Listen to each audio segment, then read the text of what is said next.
आए हैं तमाम जहानों के लिए रहमत बन करके। अल्लाहु अकबर। हुजूर ने फरमाया शिकारी इसको जाने दे।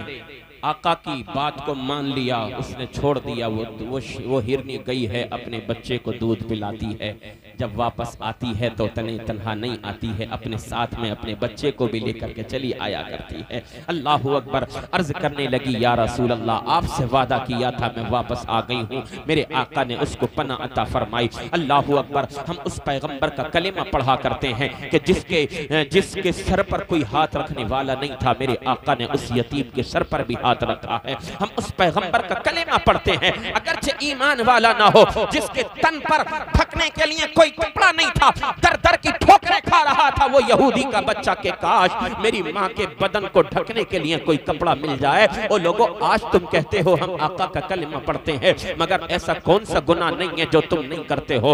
आज शराब तुम्हारे अंदर तुम्हारे दरमियान मौजूद है। आज जिनाकारी आम तुम्हारे दरमियान हो चुकी है। आज गुनाहों के दलदल में तुम फंस चुके हो। आज तमाम दुनिया के जो खतरनाक तरीन गुनाह हैं, आज तुम उन गुनाहों की तरफ चले जा रहे हो। तुम कहते हो मैं हुजूर का कलमा पढ़ता हूँ। जरा सोचो तो सही, शराब पीने के बाद अगर कोई ये कहे मैं आका का कलमा पढ़ता हूँ, फिर अगर इसी हालत में, नशे की हालत में इंतकाल हो जाए, मैदान महशर में पहुंचेगा, आका कहेंगे कहाँ है मेरा उम्मती, तो फिर बताओ कौन सा मुंह लेकर के तुम अपने नबी की बारगाह में जाओगे। तुम कहते हो नबी का कलमा पढ़ते हैं। हाँ हाँ, बेशक नबी का कलमा पढ़ते हो, मगर नबी का कलमा पढ़ने वाला जिना नहीं किया करता है। नबी का जो सच्चा गुलाम होता है वो जिना नहीं किया करता है। तुम कहते हो नबी का कलमा पढ़ते हैं, मैं मानता हूँ, हाँ हाँ नबी का कलमा पढ़ते हो, मगर नबी का कलमा पढ़ने वाला कभी भी शराब को हाथ नहीं लगाता है। जो नबी का सच्चा गुलाम होता है वो दुनिया की ये गुनाह वाली शराब, सर पर जिसका नशा चढ़ता है, ये शराब नहीं पीता है। नबी का सच्चा गुलाम तो इश्क़े मुस्तफा की शराब पीता है। फिर जब वो नबी के रास्ते में निकलता है, अल्लाह की राह में जब निकलता है, इस्लाम के परचम को बुलंद करने के लिए दुश्मनों की तलवारें होती हैं और उस आशिक़ नबी की गर्दन हुआ करती है। लोग कहते हैं क्या तुझे डर नहीं लगता, क्या तेरी गर्दन पर खंजर चलेगा तुझे तकलीफ नहीं होगी? तो वो कहा करता है मैं मुस्तफा के जामे मोहब्बत का मस्त हूँ, ये वो नशा नहीं जिसे तुर्शी उतार दे। वाह वाह वाह, बहुत खूब। नबी का कलमा पढ़ते जी जी, बात सच्ची है बिल्कुल। नबी का कलमा पढ़ते हो, मगर बताओ एक दूसरे के हुकूक को पामाल क्यों करते हो? जी, क्या तो नबी का कलमा पढ़ा है तो फिर बताओ खयानत क्यों करते हो? क्या तो नबी का कलमा पढ़ा है तो किसी की इज्जत को इज्जत क्यों नहीं समझते हो? कहते हो नबी का कलमा पढ़ा है तो फिर ये क्यों नहीं सोचते कि अगर मैं शराब पीऊंगा तो मेरा दूसरा हिंदुस्तानी भाई क्या सोचेगा मुझे देखने के बाद कि ये मुसलमान हैं, इसका तर्ज़े अमल ऐसा, हम तो पीते थे मगर ये शराब क्यों पीने लग गया है। अल्लाह अल्लाह, क्या तुमने नबी के उन गुलामों की तारीख को नहीं पढ़ा कि जब वो रास्तों से गुजरते थे, देखने वाले जो ईमान वाले नहीं हैं, जो कलेमा पढ़ने वाले नहीं थे, वो देखते थे कि ये नबी का गुलाम है, मोहम्मद अरबी का गुलाम है। जब उनके किरदार को देखते थे, ऐसा किरदार अगर रास्ते में कोई बेपर्दा औरत पर खड़ी हुई है तो वो अपनी नजरों को झुका लिया करते थे, मुंह फेर करके रास्तों से निकल जाया करते थे। उनको हराने के लिए तुमने देखा नहीं है बाजारों में अल्लाहु अकबर औरतों को बेहिजाब करके खड़ा कर दिया जाता था, कपड़े उनके तनों से उतार दिए जाते थे ताकि हुजूर का कलमा पढ़ने वालों के दिल बहक जाएं, उनकी नजरें बहक जाएं। तुम कहते हो मैं हुजूर का कलमा पढ़ता हूँ, नबी का गुलाम हूँ, तो फिर बताओ किसी खैर की इज्जत को इज्जत क्यों नहीं समझते हो? क्या तुम उस बुरे अंजाम से नहीं जो है डरते हो कि जिस तरीके से आज तुम किसी खैर की इज्जत को उछाल रहे हो, किसी दूसरे की बहन और बेटी को बेपर्दा तुम कर रहे हो, कल एक दिन ऐसा भी आने वाला है कि वही हाल तुम्हारा भी होगा। तुम कहते हो कि हुजूर का कलमा पढ़ते हैं, हम हुजूर के उम्मती हैं, तो फिर बताओ शराब खाने क्यों आबाद हो रहे हैं? तुम कहते हो हुजूर का कलमा पढ़ते हैं, तो फिर बताओ जुएबाजी के बाजार को क्यों गर्म कर रखा है? तुम कहते हो हुजूर का कलमा पढ़ते हैं, सट्टेबाजी के बाजार को क्यों गर्म कर रखा है? तुम कहते हो हुजूर का कलमा पढ़ा है, गुनाहों के दलदल में क्यों फंसे चले जा रहे हो? ए नौजवान मेरे भाई, ए मुसलमान भाई, मैं तुझसे बात बात कर रहा हूँ, तुझे एक पैगाम दे करके जाना चाहता हूँ। अगर तू वाकई नबी का सच्चा गुलाम है तो अपने गुनाहों से तौबा कर ले, मुस्तफा करीम की बारगाह में आ जा, अपने गुनाहों से तौबा कर, आंखों से आंसुओं के कतरात चंद टपका ले, अपने गुनाहों पर नादिम और शर्मिंदा हो जा और रब की बारगाह में अर्ज कर, मौला बड़े गुनाह किए हैं या रब्बे जुल जलाल, दुनियादारों ने ठुकरा दिया है मगर मौला तेरी बारगाह में आ गया हूँ, तेरी बारगाह में हाथ जोड़ करके दुआ कर रहा हूँ, मेरे मौला मेरे गुनाहों को माफ फरमा दे। कसम खुदा की इधर से तुम्हारी जबान से सदा निकलेगी, अल्लाह की बारगाह में कबूल होती चली जाएगी। मेरे आका इरशाद फरमाते हैं, अत्ताइबु मिनज़ ज़ंबि कमन ला ज़ंब ला, गुनाहों से तौबा करने वाला ऐसा हो जाता है कि जैसे उसने कभी कोई गुनाह ना किया हो। ये अल्लाह की बारगाह में रोने की और सच्चे दिल से तौबा करने की फजीलत होती है।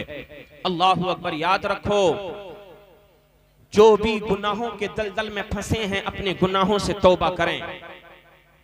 जिसने शराब का अपनी जिंदगी में एक मर्तबा कोई कतरा अपने मुंह के अंदर डाला, अपने होंठों से लगाया, अपने हल्क में उतारा, मालूम है कितनी सख्त सजा है उसकी। मेरे आका मदीने वाले मुस्तफ़ा सल्लल्लाहु ताला अलैहि वसल्लम इरशाद फरमाते हैं कि कल जब वो मैदान महशर में पहुंचेगा, अर्ज करेगा, मौला शिद्दत गर्मी से मेरा हल्क सूख रहा है। अर्ज करेगा, मौला इस गर्मी की शिद्दत ने, इस महशर की गर्मी ने मेरे जिस्म को झुलसा दिया है।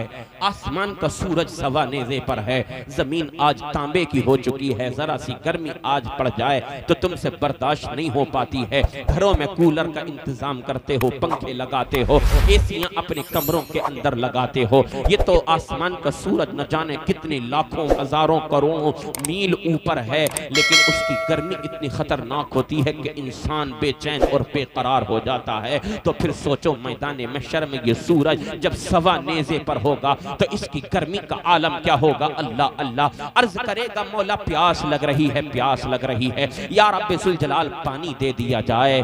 तो फिर उस इंसान को जो शिद्दत गर्मी की वजह से अर्ज करेगा, मौला पानी दे दिया जाए। शराब पीने वाले को मालूम है क्या दिया जाएगा, शर्मगाहों से निकलने वाला मवाद, उन जो है नापाक और गंदी औरतों की शर्मगाहों से जो मवाद निकल रहा होगा वो उस शराब पीने वाले को वो मवाद पिलाया जाएगा। अल्लाहु अकबर, अल्लाहु अकबर। कुर्बान तो जाएं। अर्ज करेगा, मौला जल्दी हिसाब ले ले, मुझे जन्नत में जाना है। फरमान होगा, जन्नत में जाने की तू बात करता है, जन्नत में जाना तो तू भूल जा, आज जन्नत में जाना तो दूर की बात है, तुझे जन्नत की खुशबू भी सूंघने नहीं दी जाएगी। अल्लाहु अकबर। आज करते हो ना तुम मुसलमान अपने आप को कहलाते हो, मगर ऐसा कौन सा गुनाह है जो आज तुम नहीं करते हो। अल्लाहु अकबर, अल्लाहु अकबर। मेरे आका इरशाद फरमाते हैं, जन्नत इतनी खुशबूदार है, जन्नत इतनी मुअत्तर है, कई हजार मील लाखों मील दूर से जन्नत की खुशबुएं लोगों को सूंघने के लिए मिल जाएंगी, जन्नत की खुशबुएं सूंघेंगे। अल्लाह अल्लाह। मगर शराबी उसको इतना खतरनाक सजा मिलेगी कि उसको जन्नत की खुशबू भी नहीं सूंघने दी जाएगी। यकीनन अगर हम ये गुनाह करते हैं अपने रब की बारगाह में सच्चे दिल से तौबा करें। यार अपनी मस्जिदों को आबाद करें। हमेशा याद रखो, जहां अल्लाह का घर आबाद होता है, मुसलमानों के घर आबाद हुआ करते हैं। जहां रब का घर आबाद होता है वहां मुसलमानों की बस्तियां आबाद होती हैं। आपस में इत्तेफाक करो, इत्तेहाद के साथ रहो। इत्तेहाद जिंदगी कहलाती है, इख्तिलाफ मौत कहलाती है। अगर इत्तेफाक से रहोगे, कसम खुदा की हर मैदान में कामयाब तुम नजर आओगे। अल्लाह फरमाता है, वला तहिनु वला तहज़नु व अंतुमुल अअलौना इन कुंतुम मुमिनीन। कमजोर ना पड़ो, गम ना खाओ, तुम ही बरतरो बाला हो, तुम ही बुलंदियों को पाने वाले हो, तुम ही कामयाबियां पाने वाले हो। मगर शर्त तो ये है, सबसे पहले तुम मोमिन तो बन जाओ, ईमान की दौलत अपने सीनों के अंदर बसाएं। जहां अल्लाह का घर आबाद होता है वहां लोगों के घर आबाद हुआ करते हैं। जहां जिन मुसलमानों से रब ताला खुश होता है, अपने बंदों से खुश होता है, मौला ताला उनको दुनिया भी तरक्की भी अता फरमाता है, आखिरत की भी तरक्की अता फरमाया करता है, दोनों जहान में उनको खुशहालियां अता फरमाया करता है। इसलिए याद रखो, हमें अपने रब के घर को आबाद करना है। कसम खुदा की रब ताला हमारी जिंदगियों को आबाद फरमाएगा। हमें अपने रब के घर को आबाद करना है। जब हमारा घर आबाद हमारे रब का घर आबाद होगा, काबा हमारा घर, हमारे रब का घर आबाद होगा, मस्जिद आबाद होगी, इंशाअल्लाह हमारे हवेलियां भी आबाद हो जाएंगी, हमारी जिंदगियां भी आबाद हो जाएंगी। और हमेशा याद रखना, अल्लाह अज़्ज़ा व जल्ला अपने उस बंदे से बड़ा खुश होता है कि जो बंदा परवरदिगार आलम की बारगाह में अपने सर को झुकाया करता है। इधर बंदे का सर सजदे में झुकता है, अल्लाह ताला अपने बंदे की दुआओं को कबूल फरमाया करता है। जब कहता है ना सुभान रब्बियल आला, सुभान रब्बियल आला, पाक है मेरा वो रब जो बुलंदो वाला है, बरतरो वाला है। इधर इसकी जबान से रब की तस्बीह निकलती है, तारीफ निकलती है। मेरा रब फरमाता है मेरे बंदे तू मुझे बुलंदो वाला कह रहा है, मैं तुझे दुनिया में भी बुलंद करूंगा, तुझे कब्र में भी बुलंद करूंगा, ईमान सलामत लेकर के तू जाएगा। तूने सजदे करे हैं मैदान महशर में, मैं तेरे चेहरे को इतना नूरानी बना दूंगा, लोग देखेंगे कि कौन आ रहा है। अर्ज करेंगे मौला क्या वलियों की जमात है, क्या नबियों की जमात है? रब का फरमान होगा नहीं नहीं, ये मेरे उन बंदों की जमात है जो मस्जिदों से आने वाली अजान की आवाज को अपने कानों से सुनते थे और मस्जिदों में हाजिर हो जाया करते थे और नमाजें पढ़ा करते थे। आज मैंने उनके चेहरों को सूरज की तरह चमका और दमका दिया है।